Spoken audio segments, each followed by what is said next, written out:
ಇವತ್ತು ಬೆಳಿಗ್ಗೆ ತಿಂಡಿಗೆ ಇಡ್ಲಿ ಮಾಡಿದ್ದೆ. ತಿಂದ್ಕೊಂಡು ಪಟ ಪಟ ಮನೆ ಕೆಲಸ ಎಲ್ಲ ಮುಗಿಸ್ಕೊಂಡು ತೋಟಕ್ಕೆ ಹೋಗೋವೀಗ.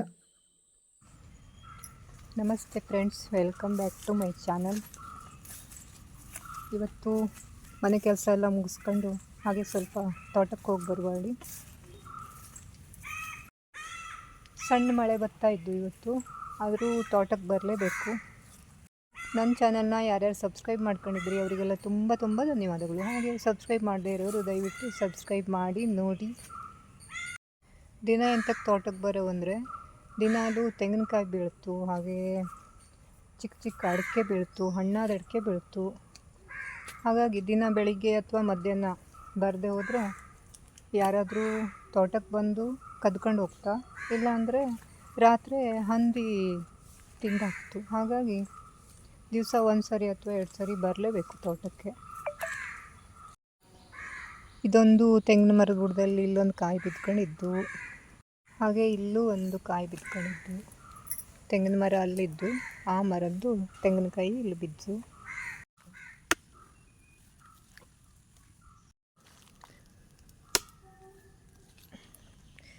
ತೆಂಗಿನಕಾಯಿ ಎಲ್ಲ ಬೆಳೆದು ಮತ್ತೊಂದು ಸರಿ ಕೊಯ್ಲಿಗೆ ಬಂತು ಈಗ. ಹಾಗಾಗಿ ಇದೆಲ್ಲ ಬೀಳ್ತಾ ಇದ್ದು. ಇಲ್ಲಿ ನೋಡಿ, ಈ ತೆಂಗಿನಕಾಯಿನ ಮಂಗ ತಿಂದು ಎಷ್ಟು ಚಂದ ಮಾಡಿ ಈ ಥರ ಮಾಡಿ ತಿಂದು. ನಮ್ಮನೆ ತೋಟಕ್ಕೆ 2 ಕಡೆ ಮಾತ್ರ ಬೇಲಿ ಮಾಡೋಗಿತ್ತು, ಮತ್ತೊಂದು 2 ಸೈಡು ಬೇಲಿ ಮಾಡೋದು ಹಾಗೆ ಉಳಿದಿತ್ತು. ಇಡೀ ದಿವಸ ಬಂದಿದ್ದು ಇಲ್ಲಿ ಆಗಿತ್ತು ಬೇಲಿ ಮಾಡವು. ಇವತ್ತು ಬೇಲಿ ಮಾಡಲು ಬಂದ. 1-2-3 ಅಡಿಕೆ ಮರ ಚೆಂಡು ಹೋಗಿತ್ತು, ಅದನ್ನು ಕಡ್ಕೊಂಡು ಈ ಥರ ಸಿಕ್ಕೊಂಡು. ನಮ್ಮ ಕಡೆ ಹೆಚ್ಚಾಗಿ ಅಡಿಕೆ ಮರದ ದಬ್ಬೆಯಲ್ಲೇ ಬೇಲಿ ಮಾಡ್ತಾ. ಎಂತಾಗೆ ಅಂದರೆ, ತೋಟದಲ್ಲಿ ಅಡಿಕೆ ಮರ ವರ್ಷ 1-8 ಹೋಗ್ತು, ಚೆಂಡು ಹೋಗ್ತು. ಹಾಗಾಗಿ ಅದನ್ನೇ ಕಡ್ಕೊಂಡು ಬೇಲಿ ಮಾಡ್ತಾ ವರ್ಷನೂ.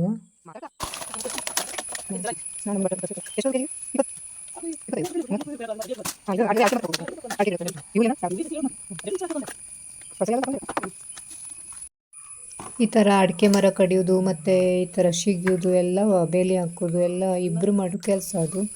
ಆದರೂ ಒಬ್ಬನೇ ಮಾಡ್ತಿದ್ದ.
ಹಬ್ಬೆ ಮಾಡಿ ಮುಗಿದ ಮೇಲೆ ಇಲ್ಲಿ ನಮ್ಮದು ಒಂದು ನಾಗರ ಕಲ್ಲಿದ್ದು, ನಾಗರ ಕಲ್ಲು ಹತ್ರ ಗಿಡ ಎಲ್ಲ ಬೆಳೆದು ತುಂಬೋಗಿತ್ತು. ನಾಗರ ಕಲ್ಲಿಯಲ್ಲಿ ಇದ್ದೋಳೆ ಕಾಣ್ತಿತ್ತಿಲ್ಲ, ಆ ಥರ ಗಿಡ ಬೆಳೆದಿತ್ತು. ಹಾಗೆ ಸ್ವಲ್ಪ ಕ್ಲೀನ್ ಮಾಡಿಸಿದೆ ನಾಗರ ಕಲ್ಲು ಹತ್ರ ಎಲ್ಲವ. ಇದರಲ್ಲಿ ಒಂದು ದೊಡ್ಡ ಹಾವು, ಮತ್ತೊಂದು ಪುಟ್ಟಿ ಹಾವು ಮತ್ತು 3 ಮೊಟ್ಟೆ ಇದ್ದು. ನಾಗರ ಕಲ್ಲು ಹತ್ರ ಕ್ಲೀನ್ ಮಾಡಿಸಾದ್ಮೇಲೆ ಇದು ನಮ್ಮ ಬಾರ್ಡ್ರ್ ಜಾಗ. ಇಲ್ಲಿ ಬೇಲಿ ಹಾಕೋದು ಇಲ್ಲೆಯ, ಈ ದಬ್ಬೆ ಎಲ್ಲ ತಂದಿಟ್ಕೊಳ್ಳೋದು ಇಲ್ಲಿ ಬೇಲಿ ಹಾಕೋದಯ್ಯ ಸೈಡಿಗೆ.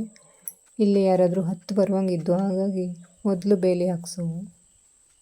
ತೋಟದಲ್ಲೆಲ್ಲ ತುಂಬ ಹುಲ್ಲು ಬೆಳೆದು, ಹಾಗಾಗಿ ಓಡಾಡುವಾಗ ಸ್ವಲ್ಪ ನೋಡ್ಕೊಂಡು ಓಡಾಡೋಕ್ಕಾಗ್ತು. ಎಂತಕ್ಕೆಂದರೆ ಹಾವೆಲ್ಲ ಓಡಾಡ್ಕೊತಿರ್ತು. ಹಾಗೆ ಮನೆಗೆ ಬಂದವನೇ ಚಹಾ ಅವಲಕ್ಕಿ ಮಾಡಿದೆ. ಕಾಯಿ ಸೊಲಿಯಲು ಒಬ್ಬ ಬಂದಿದ್ದಾಗಿತ್ತು. ಅವಕ್ಕಿಬ್ಬರಿಗೂ ಚಹಾ ಮತ್ತು ಅವಲಕ್ಕಿ ಕೊಟ್ಟೆ. ಅವಕ್ಕಿಬ್ಬರಿಗೂ ಚಹಾ ಅವಲಕ್ಕಿ ಕೊಟ್ಕೊಂಡು ಅನ್ನಕ್ಕೆ ಕುಕ್ಕರಲ್ಲಿ ಅನ್ನಕ್ಕಿಟ್ಟೆ ನಾನು. ಇದು 3 ಲೀಟ್ರ್ ಕುಕ್ಕರು. ಇದು ತಂದಾಗಿಂದನೂ ಶೀಟಿನೇ ಹೊಡಿತಿತ್ತಿಲ್ಲ. ಕಡೆಗೆ ನಾನು ವೈಸರ್ ಚೇಂಜ್ ಮಾಡಿದೆ. ಆವಾಗಿಂದ ಚಲೋ ಶೀಟಿ ಹೊಡೆಯೋದು ಶುರು ಆಯ್ತು. ಚಲೋ ಬೇಯ್ತಾ ಇದ್ದು. ಈಗ ಪುಟಿ ಕುಕ್ಕರು, ಅನ್ನ ಮತ್ತು ಸಾಂಬಾರೆಲ್ಲ ಮಾಡಲೇ ಅಷ್ಟು ಚಲೋ ಆಗ್ತು. ಇವತ್ತು ಜಾಸ್ತಿ ಹೊತ್ತು ತೋಟಕ್ಕೆ ಹೋಗಿ ಉಳ್ಕೊಂಡು ನಾನು ಬೆಳಿಗ್ಗೆನೇ ಸಾಂಬಾರು ಮಾಡಿಟ್ಟಿದ್ದಾಗಿತ್ತು. ಆಮಟೆಕಾಯಿ ಸಾಂಬಾರು, ಸಿಹಿ ಆಮಟೆಕಾಯಿ ಸಾಂಬಾರು. ಇದು ನಮ್ಮೂರ ಅಂಗಡಿಯಲ್ಲೇ ಇತ್ತು, ನಿನ್ನೆ ಹೋಗಿದ್ದೆ ತಂದಿದ್ದೆ ನಾನು. ಬೆಳಿಗ್ಗೆ ದೋಸೆ ಅಕ್ಕಿಗೆ ಚೂರು ಮೆಂತೆ, ಹೆಸರು ಕಾಳು ಒಂದು ಸ್ವಲ್ಪ, ರಾಗಿ ಸ್ವಲ್ಪ, ಹಾಗೆ ಉದ್ದಿನಬೇಳೆ ಒಂದು ಸ್ವಲ್ಪ, ಇದಕ್ಕೆ ಮುಳುಗುವಷ್ಟು ನೀರು. ಈಗ ಸಂಜೆ ಇದನ್ನು ಬೀಸಿಟ್ರೆ ಬೆಳಿಗ್ಗೆ ದೋಸೆ ಎರಿಲಿಕ್ಕೆ ತುಂಬ ಚಲೋ ಆಗ್ತು. ನಮ್ಮದು ಕಾಯಿ ಕೊಯ್ದು 1.5 ತಿಂಗಳಾಗಿತ್ತು. ಆವಾಗ ರೇಟ್ ಇಲ್ಲಿ ಆಗಿತ್ತು, 37 ರೂಪಾಯಿ ರೇಟ್ ಇತ್ತು. ಈಗ ಸ್ವಲ್ಪ ಜಾಸ್ತಿ ರೇಟ್ ಬಂತು. ಹಾಗಾಗಿ ಶ್ರಾವಣ ಮಾಸದಲ್ಲಿ ಯಾವಾಗೂ ಕಾಯಿಗೆ ರೇಟ್ ಜಾಸ್ತಿ ಆಗ್ತೋಳಿ, ಸ್ವಲ್ಪ ಒಣಗಿದ್ರು ಅಡ್ಡಿಲ್ಲ ಹೇಳ್ಕೊಂಡು ನಂಗೆ ಕಾಯಿ ಕೊಟ್ಟಿದ್ದು ಇಲ್ಲಿ ಆಗಿತ್ತು. ಈಗ ಸುಮಾರು ರೇಟ್ ಇದ್ದು, ಹಾಗಾಗಿ ಸುಲಿಸ್ತಾ ಇದ್ದೆ. ನಂಗೆ ಶ್ರಾವಣ ಮಾಸ, ನವರಾತ್ರಿ, ದೀಪಾವಳಿ ಎಲ್ಲ ಹಬ್ಬ ಬಂದರೆ, ಚೌತಿ ಎಲ್ಲ ಬಂದರೆ ತೆಂಗಿನಕಾಯಿ ರೇಟು ಸ್ವಲ್ಪ ಜಾಸ್ತಿ ಆಗ್ತು. ಇವತ್ತಂತೂ ಬೆಳಿಗ್ಗೆ ರಾಶಿ ಮಳೆ ಇತ್ತು. ಒಂದೊಂದು ಮಳೆ ಬಂದರೆ ಒಂದು 10 ನಿಮಿಷ ರಾಶಿ ದೊಡ್ಡ ಮಳೆ ಬರ್ತಿತ್ತು. ಹಾಗೆ 10 ನಿಮಿಷ ಆದಮೇಲೆ ಬಿಸಿಲು ಬತ್ತು, ಬೊಪ್ಪಲು ಶುರು ಆಗ್ತಿತ್ತು. ಬಿಸಿಲು ಮಳೆ, ಈ ಥರ ಬಿಸಿಲು ಮಳೆ ಆದರೆ ತೋಟಕ್ಕೆ ಕೊಳೆ ಬತ್ತು ಅಳ್ತಾ. ಈಗಷ್ಟೇ ಎಷ್ಟು ದೊಡ್ಡ ಮಳೆ ಬರ್ತಾಯಿತ್ತು. ಮಳೆ ಕಡಿಮೆ ಆದ ಕೂಡಲೇ ಈ ಥರ ಬೆಳಕಾಗಿ ಬಿಸಿಲು ಬಂದ್ಬಿಡ್ತು. ಕಾಯಿ ಸುಲಿದು ಹೊತ್ತಾಕಿದ್ದು ಕಾಯಿ ಸಿಪ್ಪೆ ಎಲ್ಲ ಸ್ವಲ್ಪ ಹೊರಗಡೆ ಬಂದಿತ್ತು. ನಾನು ದೊಡ್ಡ ಮಳೆ ಬಂದರೆ ಅದೆಲ್ಲ ಒದ್ದೆಯಾಗಿ ಹೋಗ್ತೋಳಿ ಸ್ವಲ್ಪ ಒಳಗಾಕಿಟ್ಟೆ. ನಾನು ಬತ್ಲಿ ಒಲೆ ಬೆಂಕಿ ಹುಟ್ಟುಲೆ ಕಾಯಿ ಸಿಪ್ಪೆನೇ ಜಾಸ್ತಿ ಉಪಯೋಗಿಸ್ತೆ. ಹಾಗಾಗಿ ಕಾಯಿ ಸಿಪ್ಪೆ ಎಲ್ಲ ಒದ್ದೆ ಆದರೆ ಬೆಂಕಿ ಹುಟ್ಟುಲು ಆಗ್ತಿಲ್ಲ ಹೇಳಿ ಎಲ್ಲ ಒಳಗಾಕಿಟ್ಕೊಂಡೆ. ನಮ್ಮೂರಲ್ಲಿ ಕೆಲಸ ಮಾಡೋರು 2 ಗಂಟೆವರೆಗೆ ಮಾತ್ರ ಕೆಲಸ ಮಾಡ್ತಾ, ಊಟಕ್ಕೆ ಮನೆಗೆ ಹೋಗ್ತಾ. 2 ಗಂಟೆ ಆಗೋದ್ರೊಳಗೆ ಇಲ್ಲೆಲ್ಲ ಬೇಲಿ ಮುಗ್ದಿತ್ತು. ನೋಡಿ ಎಷ್ಟು ಚಂದ ಕಾಣ್ತು ದಬ್ಬೆ ಬೇಲಿ ಮಾಡಿದರೆ. ಅದು ಬಲೆ ಇದ್ದು, ಹಾಗಾಗಿ ಮೇಲ್ಗಡೆ ಕೆಳಗಡೆ 2 ಸೈಡ್ ದಬ್ಬೆ ಹಾಕಿದರೆ ಸಾಕಾಗ್ತು ಬೇಲಿಗೆ. ಕಾಯೆಲ್ಲ 4 ಗಂಟೆಗೆ ಸುಲಿದು ಮುಗೀತು. ಹಾಗೆ ಕಾಯಿಗೆ ಸ್ವಲ್ಪ ಏರ ಬೊಪ್ಪಲಿಲ್ಲ ಹೇಳಿ ಲಕ್ಷ್ಮಣ ರೇಖೆ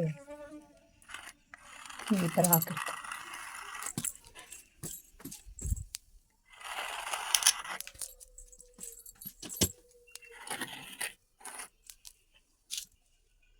ಈಗ ಈ ಥರ ಲಕ್ಷ್ಮಣ ರೇಖೆ ಹಾಕಿಟ್ರೆ ಏರ ಬರ್ತಿಲ್ಲ.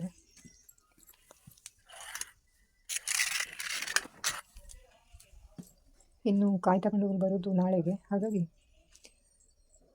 ಈ ಥರ ಬಂದೋಬಸ್ತ್ ಮಾಡಿಟ್ಕೊಳ್ಳು, ಇಲ್ಲಾಂದರೆ ಏರ ಬತ್ತು ತಿಂತು. ಈ ಕಾಯಿ ಸಿಪ್ಪೆ ಎಲ್ಲ ಸ್ವಲ್ಪ ಹೊರಗಡೆನೇ ಇದ್ದು ಮಳೆ ಬಂದರೆ ಒದ್ದೆ ಆಗ್ತು. ಹಾಗಾಗಿ ಸ್ವಲ್ಪ ಪ್ಲಾಸ್ಟಿಕ್ ಮುಚ್ಚಿಡಿಸುತ್ತೆ.